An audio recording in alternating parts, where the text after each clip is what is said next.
Welcome back to the Take a Step podcast, where we help young men reject complacency and take purposeful action every day. My name is Josh Johnston, and in this episode, we've got another edition of the Weekly Mile where we take a look back at one of the previous editions of the Weekly Mile newsletter. So today, the Weekly Mile newsletter we'll be diving into is titled, Why Your Goals Might Be Failing You and How to Fix It. Goal setting is one of those topics that tends to spark very different reactions in people. For some, the thought of setting goals fills them with ambition, drive, and excitement. They see goals as opportunities, targets that give meaning to their effort and fuel their motivation. For others, the word goal creates feelings of pressure, overwhelm, or anxiety.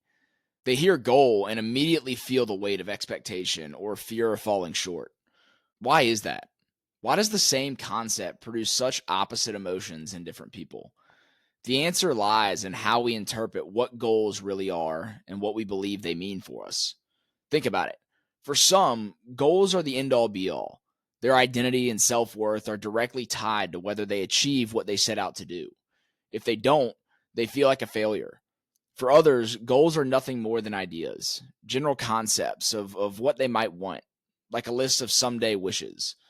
Then there are those who view goals as stepping stones, as checkpoints along the way to a bigger, longer-term vision of who they want to become and what they want to accomplish. With so many ways of defining and interpreting goals, it's so easy to see why the word itself can bring up such a variety of feelings. The problem is that most people don't actually take time to clearly define what a goal really is and what purpose it serves in their life. Without that clarity, goals can feel heavy or meaningless or both. So let's clear the air and talk about what goals are and what they're not. First, let's start with what they're not. A goal is not just an idea for improvement. Saying things like, I want to get in better shape, I want to eat healthier, or I want better relationships, or I want to get closer to God, that's a start. But those statements are too vague to serve as real goals.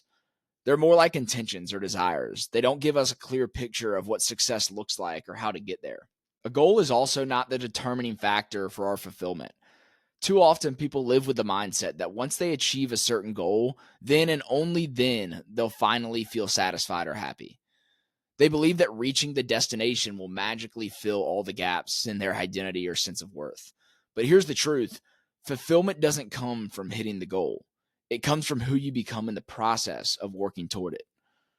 If we give a single achievement the power to define our worth, we'll never feel truly fulfilled because there will always be another next thing that we're chasing. Lastly, a goal is not something we do consistently. That might sound strange at first, but let me explain. Consistency belongs to commitments, not goals. For example, going to the gym 3 times a week or reading your Bible every morning, those are commitments. They're actions you take repeatedly that move you closer to the goal. A goal, on the other hand, is the target. It's the milestone you're aiming for, while your commitments are the steps that are actually getting you there. Now that we've covered what goals are not, let's talk about what they are. The simplest way to think about a goal is this. It's an identified target that gives direction to your efforts. It's something you can measure, track, and work towards. A goal is not a vague dream, but rather a concrete marker that keeps you focused and intentional. One of the best tools for defining clear goals is the SMART framework. You may have heard of it before, but it's worth revisiting because of how effective it is when applied correctly. SMART's an acronym that stands for specific, measurable, attainable, realistic, and time-bound. Specific means that your goal is clear and unambiguous. If your goal is to get in shape, that's too broad. A specific version would be to run a 5K in under 25 minutes or lose 10 pounds in 3 months. Specificity eliminates confusion and gives you a clear target to aim for. Measurable means your goal includes some kind of metric or standard you can track. If you can't measure your progress, you won't know how close you are to hitting the target or if you've even hit it at all. Attainable means your goal is something that you can accomplish based on your current resources, abilities, and time. It doesn't mean your goal shouldn't stretch you. Good goals should challenge you. I want to emphasize that. Good goals should challenge you. But it shouldn't be so far-fetched that it's demoralizing. Realistic means that your goal is aligned with your life and your priorities. It has to fit into your current stage of life and not contradict the values that you hold most important. A goal that requires contradicting your values is not a realistic goal. Time-bound means that your goal has a deadline. Without a time frame, a goal is just a wish. A deadline creates urgency and keeps you accountable to take action rather than putting it off indefinitely. When you take time to create SMART goals, something powerful happens. The stress and confusion around goal setting begins to fade. Overwhelm and anxiety often come from uncertainty, when we don't know exactly what we're aiming for or how we're going to even get there. But when your goals are clear, specific, and measurable, you can create a plan that removes the guesswork and gives you a sense of direction. The real purpose of a goal is not to define your worth, but to give your life focus. A goal acts like a compass. It keeps you moving in the right direction, but it's not the entire journey. Commitments, the habits, routines, and daily choices are what actually move you down the path. When you get this balance right, goals stop being a source of pressure or fear, and instead become tools that fuel your growth and purpose. Hey guys, we'll jump right back into the conversation, but I want to give y'all a quick look into MMP Customs. They make all of the Take a Step apparel, and they are the official sponsor of the Take a Step podcast. Check them out. Hey guys, I'm Nathan Mooney, co-owner of MMP Customs. We are a custom merchandise company specializing in screen printing and embroidery. If you're a business, band, school, or any other type of organization that needs custom merchandise, MMP Customs is the place. Whether you have a big apparel need for an event or need to outfit your company, we offer a no minimum guarantee and have never missed an approved deadline. At MMP Customs, you will experience the best customer service there is. Let our family outfit yours. Visit mmpcustoms.com. That's mmpcustoms.com.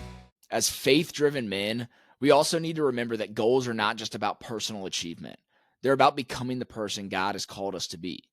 Setting goals without prayer, without seeking God's wisdom, can easily lead us to chase things that don't truly matter. But when we align our goals with God's purpose for our lives, they become part of our greater mission, one that's not about accomplishments, but about serving and making an impact. So here's my challenge for you this week. Take some time to evaluate your goals. Are they vague intentions, or are they clear and actionable? Are they aligned with your values and your faith? So here's my challenge for you this week. Take some time to evaluate your goals. Are they vague intentions, or are they clear and actionable? Are they aligned with your values and your faith?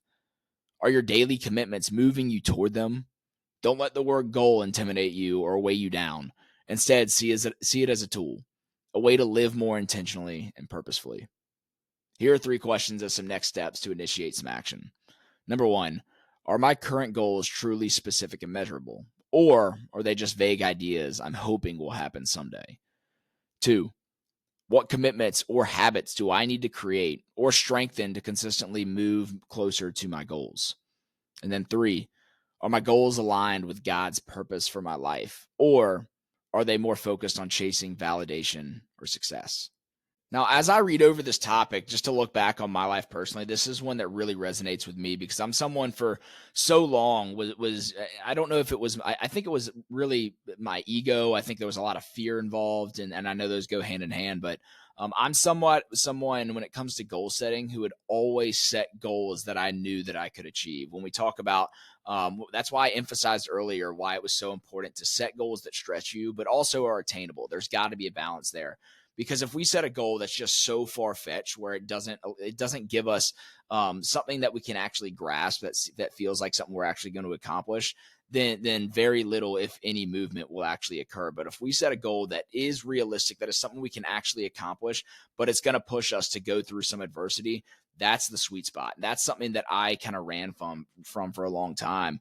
When it came to the goals I was setting with my fitness, just complete the marathon rather than setting a time goal or, feeling like I was using the excuse of, I'm not a marathon runner for so long before I ran a marathon. And then going into this last year in 2024, I was like, you know what, it's time to really overcome this. And that's why I set the goal of running an ultra marathon, because it's something that, to be honest, I didn't know if I could do. I knew it was possible, but I didn't know if it's something that I was going to be able to accomplish. And it actually scared me a little bit. And I think that's something that's so important, is to set goals that scare you. It's not a bad thing to be nervous to set your sights on a certain goal and go after it, not knowing if you can achieve it, because you'll learn something about yourself that you won't learn anywhere else until you actually put yourself through the adversity, go through the fight, and figure out what you're made of. So use that as some encouragement this week. Set goals that scare you a little bit because you know what you're going to find out about yourself in the process. With that said, thank you guys for listening to another episode of the Take a Step podcast. If you enjoyed it, please leave a rating or a review on whichever platform you're listening. And always remember, no matter where you are on your growth journey, every mile begins with a step. We'll talk to you in the next episode.